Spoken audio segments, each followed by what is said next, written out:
Buen día para todos. En esta ocasión voy a hablar acerca de los lentes esclerales. Los lentes esclerales son lentes de contacto adaptados para casos especiales, que se diseñan y fabrican individualmente, adaptándose a las necesidades específicas de cada usuario. La principal característica y el elemento que las diferencia respecto a las lentes de contacto convencionales es que éstas se diseñan para que descansen sobre la esclera. Además, presentan diámetros entre 12.5 y 20 milímetros. Esto es prácticamente el doble que una lente de contacto rígida e incluso mayor que una lente de contacto blanda. ¿Cuáles son las principales ventajas de utilizar este tipo de lentes? La córnea sufre menos, por lo tanto, estas lentes están especialmente indicadas para personas que presentan córneas irregulares o muy sensibles. Además, proporciona una superficie regular de protección que protege ante traumas accidentales o por necesidad adicional tras un procedimiento quirúrgico. Se recomienda su uso en aquellas personas que padecen ojo seco. Puede retrasar la necesidad de un trasplante por queratocono. Además, son cómodas y se pueden usar durante varias horas en el día.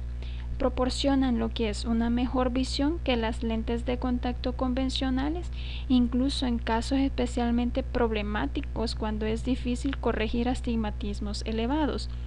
Los primeros lentes de contacto fueron lentes esclerales completos, es decir, los primeros intentos por tratar de compensar ametropías fueron pensados de esta manera.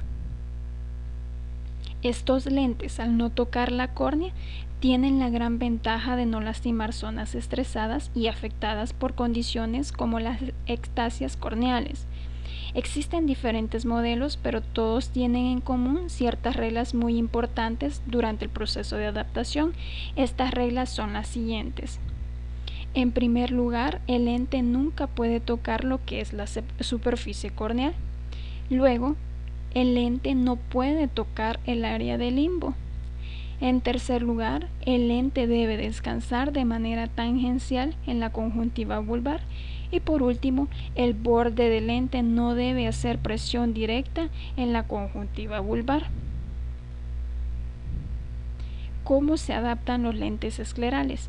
A la hora de realizar la adaptación de este tipo de lentes se deben tener en cuenta una serie de parámetros, como lo son el diámetro, la ausencia de toque en córnea, la evaluación y la sobrerefracción. El diámetro se debe escoger en función del problema a corregir. Es decir, mientras más grande sea la ectasia, mayor será el lente en términos de diámetro para que su ságita logre sobrepasar la zona afectada pero sin tocarla. En la imagen se logra representar lo que es una tabla con diferentes diámetros de lentes esclerales y grados de ectasia corneal. Así, por ejemplo, tenemos una ectasia de grado 1, se podría utilizar un lente escleral de diámetro de 14 a 15 milímetros. En el caso de una ectasia de grado 2, se puede utilizar un lente de diámetro de 15.1 a 16 milímetros y así sucesivamente.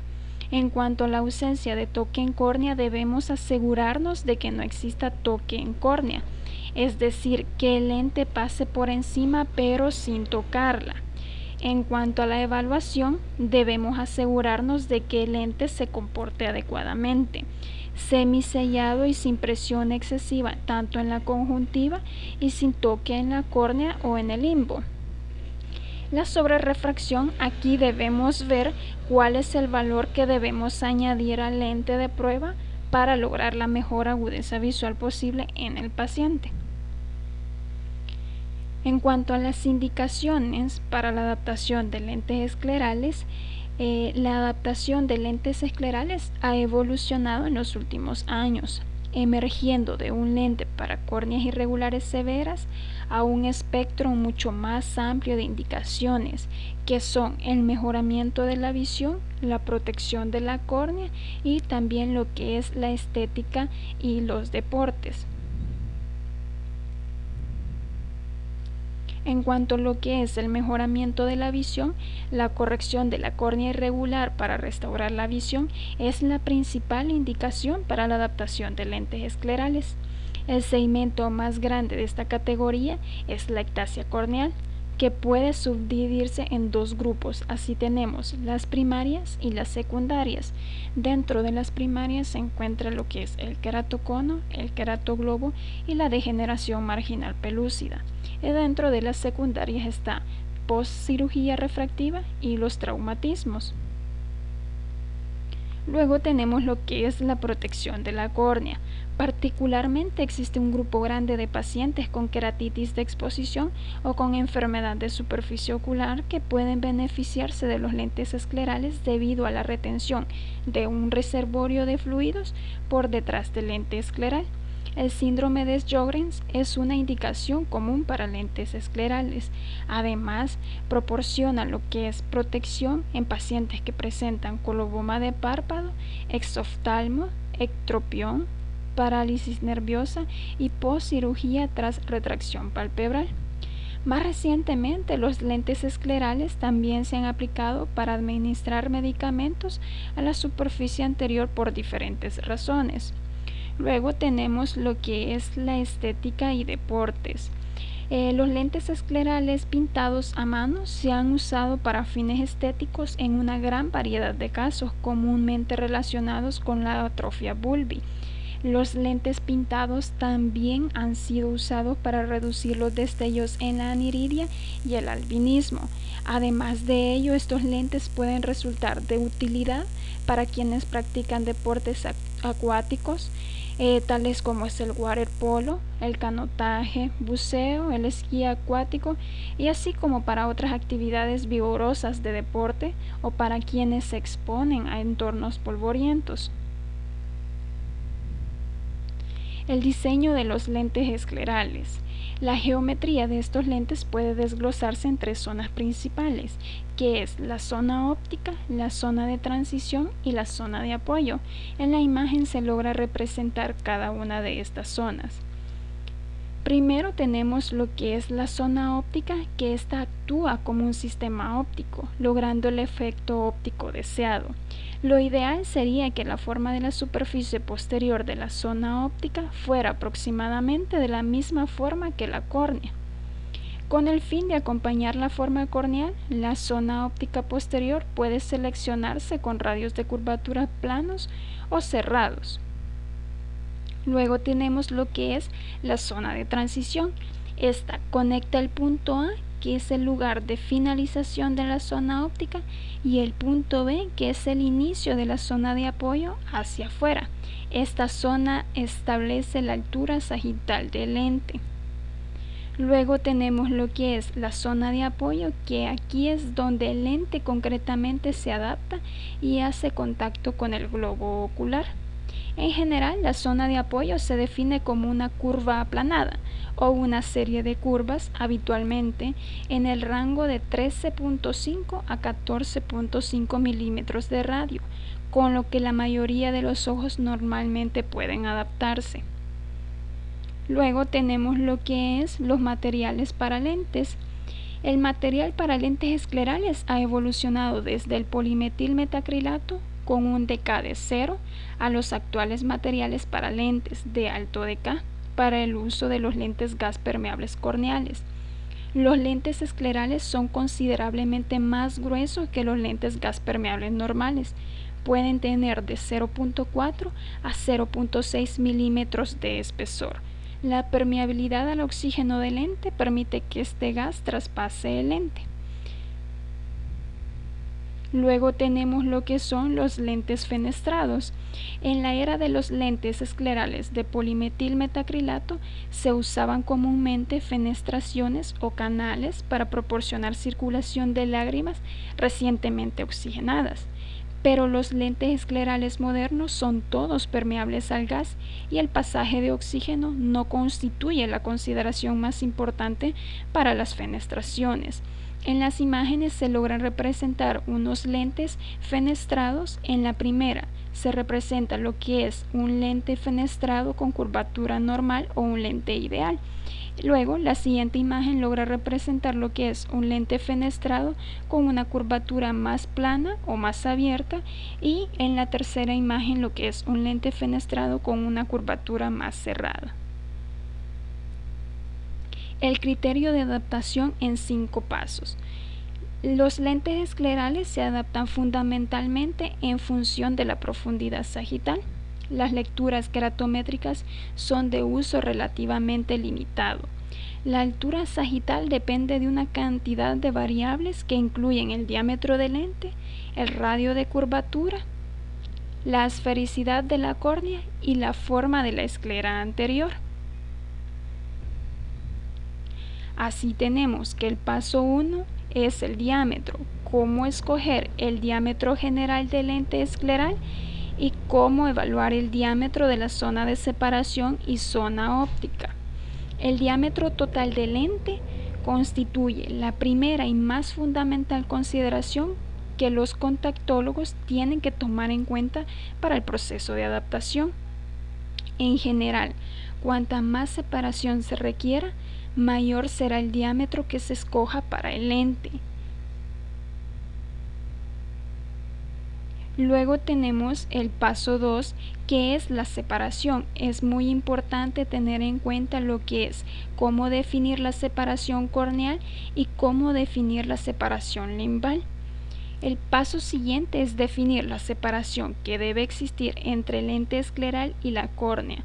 Esta separación es probablemente la ventaja más importante que diferencia los lentes esclerales respecto a los lentes corneales y sería aconsejable aprovecharlo. Si se desea, es posible alcanzar fácilmente hasta 600 micras de separación. Aquí se deben evitar los términos planos y cerrados, debido a que esto hace una injusticia en cuanto a lo que es la descripción. Una terminología más apropiada puede ser un aumento o una disminución de la ságita o altura sagital. En la imagen logramos representar lo que es un lente de 18 milímetros con un reservorio lagrimal de 1600 micras.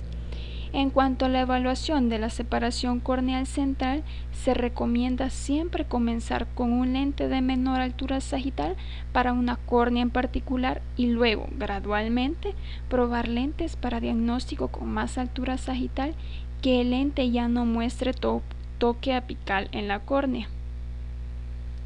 Luego tenemos el paso 3, que es la adaptación en la zona de apoyo. Cómo alinear la periferia del lente con una forma escleral y cómo evaluar y estimar el blanqueamiento conjuntival. La zona de apoyo está estrechamente relacionada con la separación. Una zona de apoyo demasiado cerrada levantará la totalidad del lente alejándolo de la córnea, creando más separación, mientras que si existe un toque corneal central grave, la zona de apoyo del lente se levantará fuera de la superficie ocular, dificultando la evaluación de su adaptación.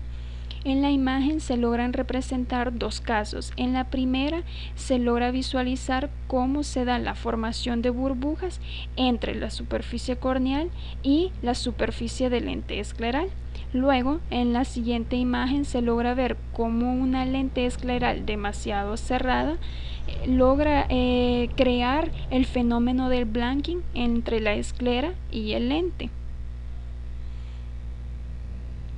Luego tenemos el paso 4, que es el borde del lente. Es muy importante cómo evaluar el levantamiento de borde del lente escleral y también cómo aumentar o disminuir el levantamiento de borde. Al igual que con los lentes gas permeables corneales, un lente escleral necesita cierto levantamiento de borde. No debe ser excesivo o puede afectar la comodidad de uso. Si bien el movimiento del lente en el caso de los lentes esclerales no es siempre posible y generalmente no se logra, un buen levantamiento de borde promueve un uso saludable del lente. Si tenemos demasiado levantamiento de borde, puede ocasionar incomodidad, por lo que se recomienda disminuir el borde del lente cambiando la zona de apoyo o escogiendo un radio de curvatura más cerrado. Luego tenemos lo que es el paso 5, que es el diseño de lentes no rotacionalmente simétricos. Aquí es importante cómo escoger un diseño de lente escleral tórico y cómo escoger un diseño de lente escleral de cuadrante específico. Visser informó que los lentes esclerales tóricos permiten una distribución más equitativa de la presión sobre la esclera, lo que promueve la salud de la superficie ocular anterior y mejora la comodidad de uso del lente. Ubicación del lente escleral. Para realizar la adaptación de este lente es importante tener en cuenta o seguir los siguientes pasos. Primero, asegurarse de que la cara del paciente está completamente paralela a un plano horizontal, que puede ser una mesa. Los lentes esclerales deben estar completamente colmados de fluido, es decir, solución salina, antes de la ubicación del lente. Luego, se utiliza lo que es una ventosa para poder realizar la adaptación. Se levanta el párpado superior levemente utilizando la otra mano, empujando el párpado contra el borde orbital superior y suavemente se desliza el borde del lente por debajo del párpado superior. Se ubica el lente en el ojo y se suelta el párpado inferior y posteriormente el párpado superior. ¿Cómo hacemos para extraer el lente? Primero, se apunta con la ventosa a la mitad inferior del lente. Una vez que la ventosa es succionada, se realiza un movimiento alejándose del ojo y hacia arriba. Esto quebrará el sello y el lente podrá extraerse fácilmente. Se levanta el borde del lente separándolo del ojo. En cuanto a la desinfección, un punto muy importante al conversar con el paciente es hacer énfasis en que los lentes no pueden guardarse en solución salina debido al riesgo de crecimiento de microorganismos, con el riesgo consiguiente de contraer una queratitis microbiana. Para el cuidado de los lentes de contacto se debe usar siempre una solución de desinfección que debe cambiarse todas las noches. Los contactólogos han recomendado las soluciones de desinfección de lentes gas permeables, así como soluciones de acción múltiple para gas permeables para el cuidado de los lentes esclerales. Esto es todo. Muchas gracias por la atención.